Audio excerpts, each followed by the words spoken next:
Hello and welcome to this 21st episode of the Denver Homes Market Report. So, last week we took a little break from the familiar format where we pick out a particular neighborhood and highlight some of the history, special features, and of course, look into the current real estate trends for that neighborhood. Last week, we took time to highlight some of what might be keeping the real estate market afloat amongst all that else is going on. The week prior, we compared all the deals we closed in July of 2019 and then all the deals for the same month of July 2020. And the results were stunning. There were over 1,100 more deals closed in 2020 than the same month of July last year. So last week we took a closer look at interest rates and how they could be utilized for anyone really looking to buy a home. However, there is a certain population who really need to put some thought into this situation.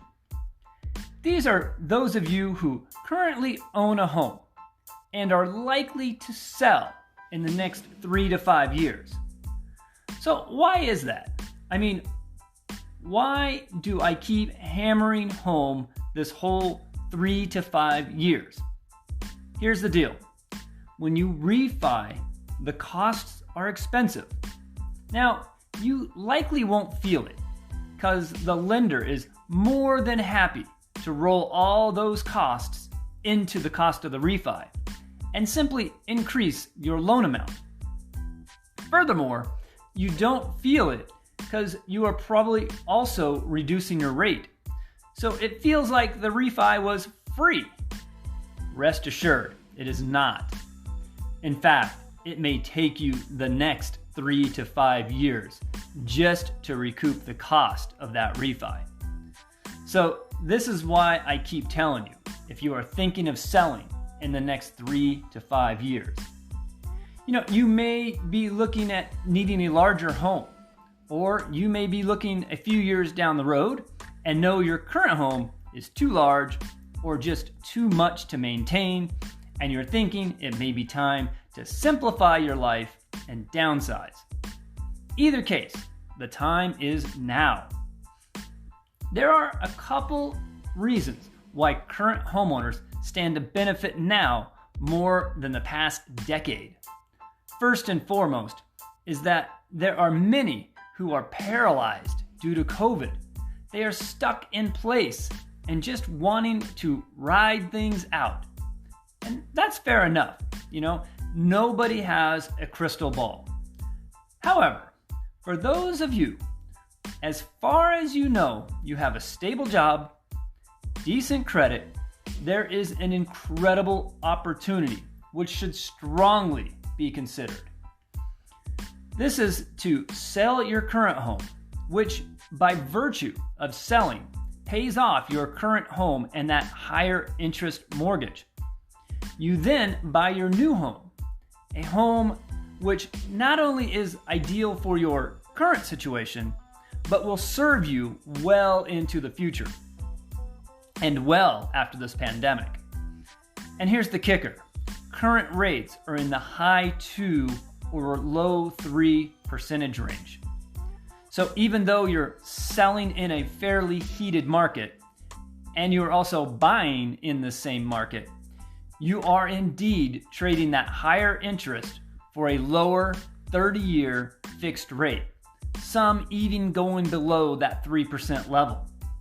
So, if you are thinking about buying in the next 3 to 5 years, the time is now.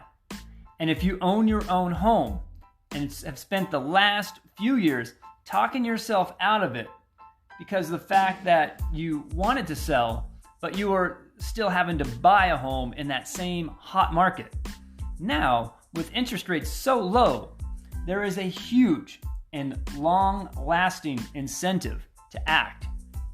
Give me a call. Let's discuss your situation. My number here, Ricky.schoonover, V as in Victor, ER, 720-688-5110. The call will cost you nothing. And if a refi makes more sense, I do have an amazing lender partner.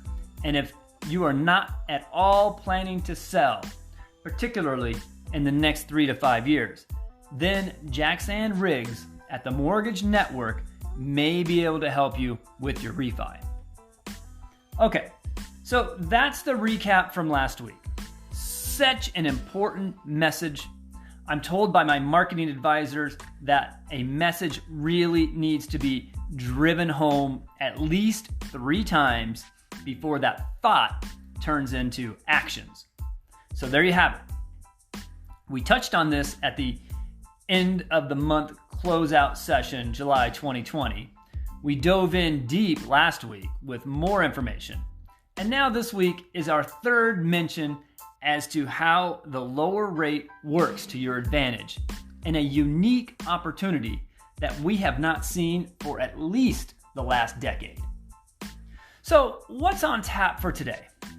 I figured we would do a little dive into a community that is a bit forgotten.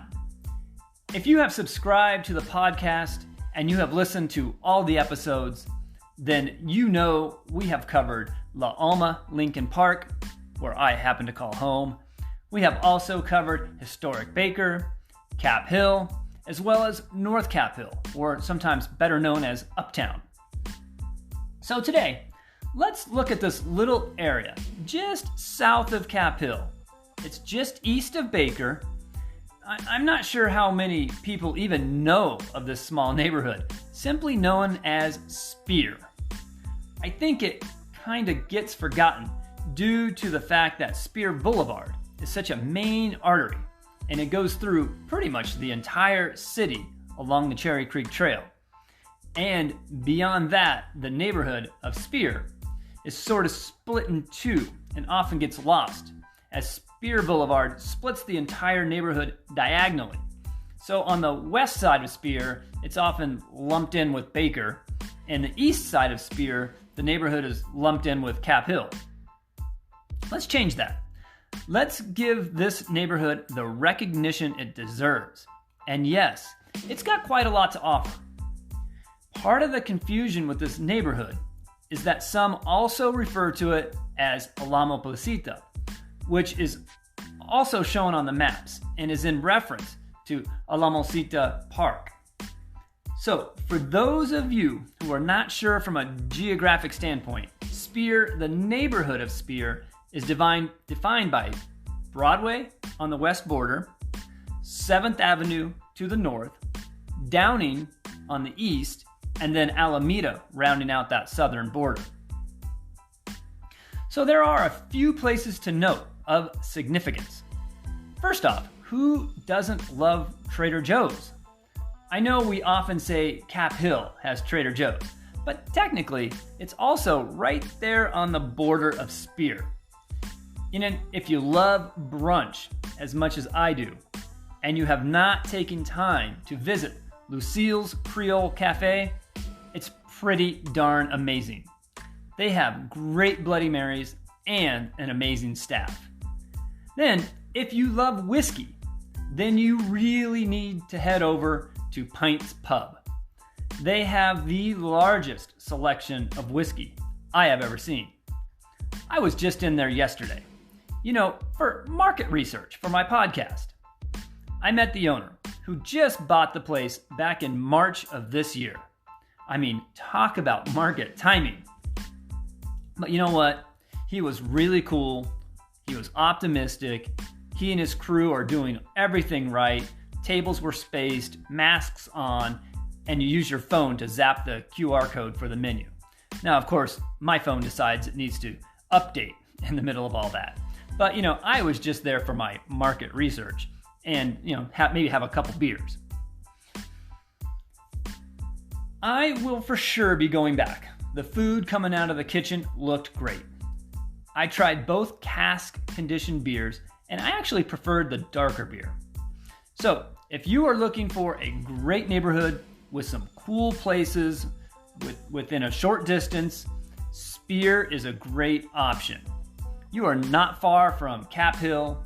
You're right on the Cherry Creek Trail from either side. I was on my bike and only a few minutes ride from the Arts District on Santa Fe, just a few blocks north of the historic Baker neighborhood. I mean, what's not to love? So you may be saying to yourself right now, okay, Ricky, you sold me on the hood. Let's get down to brass tacks. How many homes are available for sale right now? And what are the price ranges? All right. Sorry, I got distracted by the largest whiskey selection and the beers. Let's jump on the local MLS and let's see what the real estate market in Speer looks like. Wow, if you are thinking about buying a home and you are liking everything you are hearing today about the neighborhood of Speer, you are in luck. There are 46 listings. Yes, 46. 7 of which are single-family homes or houses, leaving the other 39 homes to be condos, townhouses, half-duplexes, etc. Okay, so let's dive in here just a little bit. Let's first look at the most expensive home available for sale. Wow, 300 North Lincoln, $1,150,000.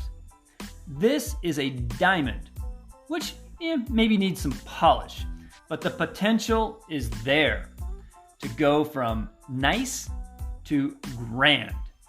This is a single family home, and just wow, it's all there. This home is presented by Coldwell Banker Residential. This home was built in 1885. Imagine the stories this home could share with you. This is not merely a home. It's a legacy. This is a fine example of Italianate architecture.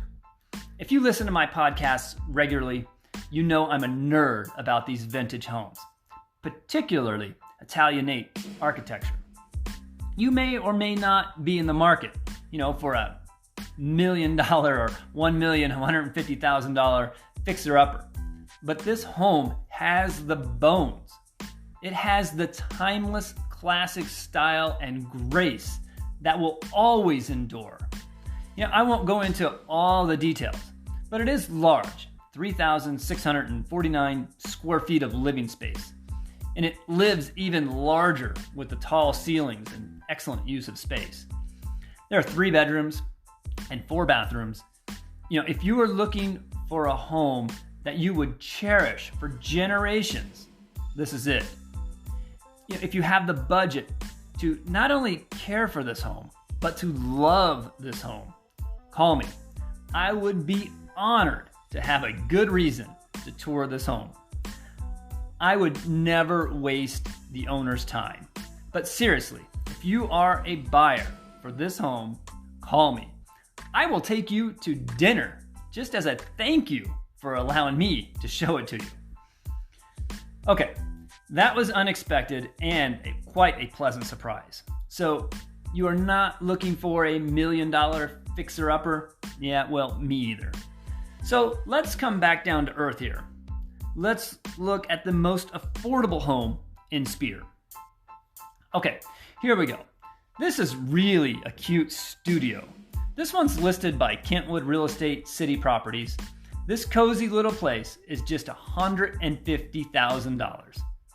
That's a great price for being smack dab in the middle of the city. I mean, if you are renting a room somewhere and your roomie is getting on your nerves, you may need your own space. This might just be the answer. $150,000. Even if you just put 3.5% down, which is about $5,250, plus your closing costs, you could have this first floor condo to yourself. And the payment would be right around $1,000 per month. Now, you can get your own 365 square feet all to yourself. However, you don't get a parking space. But hey, being on the first level, super easy, jump on your bike, you can get to just about anywhere downtown pretty quick. And the complex also has a swimming pool for these warm days. I'd say that's not bad, especially if you don't really need a car these days. And if you do need parking, I'm sure for $100 a month, you could find a spot nearby. So don't rule it out just because of parking. You know, many people do that without really looking into all their options. All right, so there you have it. 46 different options to choose from, starting from $150,000 and all the way up to $1,150,000 for that beautiful Italianate stunner. If you are loving today's podcast as much as I am, please subscribe. And again, I'm serious about dinner. If you're a serious buyer, let's go tour 300 North Lincoln together.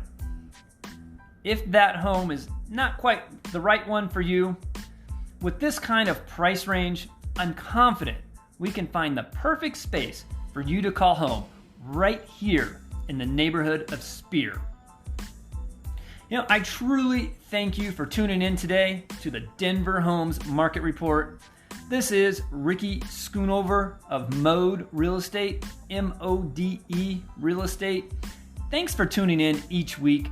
I will be back with you next Thursday. Until then, please wear your darn masks, keep your distance, wash and sanitize. Let's keep crushing this virus so we can all get back to our lives.